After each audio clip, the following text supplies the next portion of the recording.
Հավատքի բանկի գրքույկը Չարլզ Սպերջեն, օր դեկտեմբերի 18։ Թրթրացող թռչնիկների պես ծածկելու է զորացտերը Երուսաղեմին, պաշտպանելով և փրկելով, խնայելով և ազատելով։ Եսայի 31-րդ գլուխ 5-րդ խոսք։ Թևերը բացելով մայր թռչունը շտապում է իր ձագերին պաշտպանելու։ Նա ճանապարհին ժամանակ չի կորցնում, երբ գալիս է նրանց սնունդ տալու կամ վտանգից պաշտպանելու։ Այսպես էլ, ասես արծվի թևերի վրա, Տերն է գալիս իր ընտրյալների պաշտպանության համար։ Այո, նա գալիս է քամու թևերի վրա։ Մայրը թևերը բացած իր ձագերին պատսպարում է բնում։ Նա թաքցնում է նրանց, պաշտպանելով իր մարմնով։ Հավը իր ճտերին տալիս է իր ջերմությունը և իր թևերը դարձնում է նրանց համար բնակության վայր։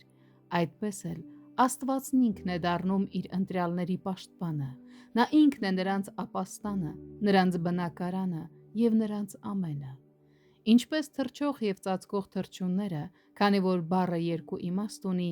այնպես էլ կլինի Տերը մեզ համար, և դա բազմիցս ու հաջողությամբ կլինի։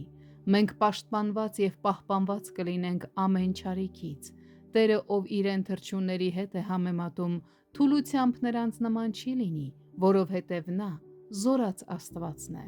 Թող սա լինի մեր մխիթարությունը, որ ամենազոր սերը արագ կօգնի և անշուշտ կծածկի։ Աստծո թևը ավելի արագ և ավելի նուրբ է, քան թռչնի թևը, և մենք մեր վստահությունը կդնենք նրա ստվերում այժմ և հավիտյան։